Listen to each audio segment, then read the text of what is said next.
Okay, so let's get to it. NSE is activated with the S_C option, or script, if you wish to specify a custom set of scripts. Script scanning is normally done in combination with a port scan because scripts may be run or not run depending on the port states found by the scan. You can use S_C to perform a script scan using the default set of scripts. It is equivalent to script equals default. Now, wait a second. Now, what is this default? Well, it is one of the categories of Nmap scripts. Let me show you.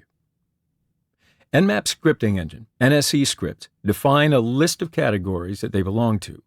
So currently defined categories are auth, broadcast, brute, default, discovery, DOS, exploit, external, fuzzer, intrusive, malware, safe, version, and vuln. Category names are not case sensitive. So let's give you a little detail. Default scripts are the default set and are run when using the S_C rather than listing scripts with script. This category can also be specified explicitly like any other using script equals default. Auth scripts deal with authentication credentials, or coincidentally bypassing them, on the target system. Examples include Oracle enum users. Brute scripts use brute force attacks to guess authentication credentials of a remote server. Nmap contains scripts for brute forcing dozens of protocols, including HTTP, brute, Oracle brute, SNMP brute, etc. DOS scripts may cause a denial of service. Sometimes this is done to test vulnerability to a denial of service method, but more commonly, it's an undesired by necessary side effect of testing for a traditional vulnerability. These tests sometimes crash vulnerable services. Exploit scripts aim to actively exploit some vulnerability. Examples include HTTP, shell shock. Now, scripts which weren't designed to crash services use large amounts of network bandwidth or other resources, or exploit security holes that are usually categorized as safe. Intrusive scripts are those that cannot be classified in the safe category because the risks are just too high that they're going to crash the target system, use up significant resources on the target host, such as bandwidth or CPU time, or otherwise be perceived as malicious by the target system administrators. Malware scripts test whether the target platform is infected by malware or backdoors. Version scripts are an extension to the version detection feature and cannot be selected explicitly. They're selected to run only if version detection, that's S_V, was requested. And vuln scripts check for specific known vulnerabilities and generally only report results if they're found. You can alternatively use script parameter to run a script scan using the comma-separated list of file names, script categories, and directories.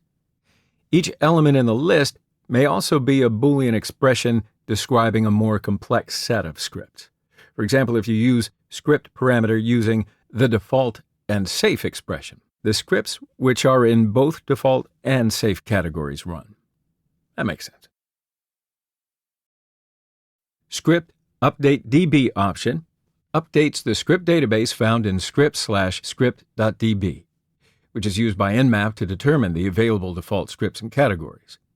It's only necessary to update the database if you have added or removed NSE scripts from the default scripts directory, or if you have changed the categories of any script.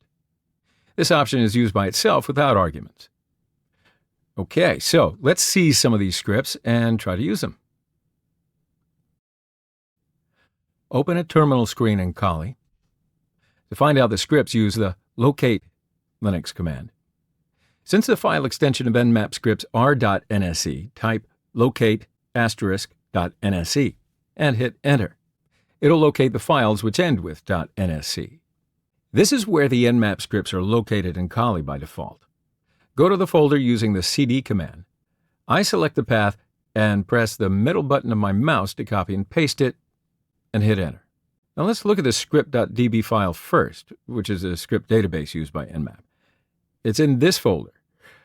I use less command to look at the content of the file. Every row contains the script file name and its categories. So now we can see the usage of Nmap scripts. I want to try SSH scripts on my Metasploitable VM. First, with the help of Linux grep command once again, I want to list the SSH script. Here are the scripts that have the SSH word in their names. To analyze the content of a script, I use less command. Now let's look at a file, for example, ssh hostkey.nse. The script file has a description, a usage section, and many more lines. I want to show you the category section of the script. In the less command, you can use a slash key to search a word. Press slash, type Kate, and hit enter. Here it found Kate in the word duplicate. This is not what we're looking for, so press the N key to find the next Kate word. Again, duplicate, press N once again, and we found the category section. Alternatively, you can use the script help Nmap parameter to get help about an Nmap script. Type Nmap, script, help, and then the script name. File extension is optional here. It's okay if you don't use the extension. Now here's the brief summary of the SSH hostkey script. Script name, a link to learn more about it, and the description of the script. Now look at the description of the SSH hostkey script. It shows the target SSH server's key fingerprint, and with high enough verbosity level, the public key itself. Now, let's run a few Nmap commands and use some scripts. Prepare the Nmap command, TCP synscan. Don't forget to define the port of your interest. First, I want to run the default SSH scripts using the S_C parameter. SSH hostkey is the default script for SSH service. And here are the target SSH server's key fingerprints. In the description of the script, we saw that if the verbosity level is high enough, the script will show the public key itself.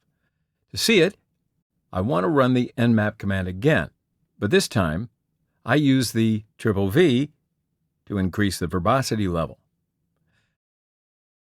Now we have the public keys as well as the fingerprints.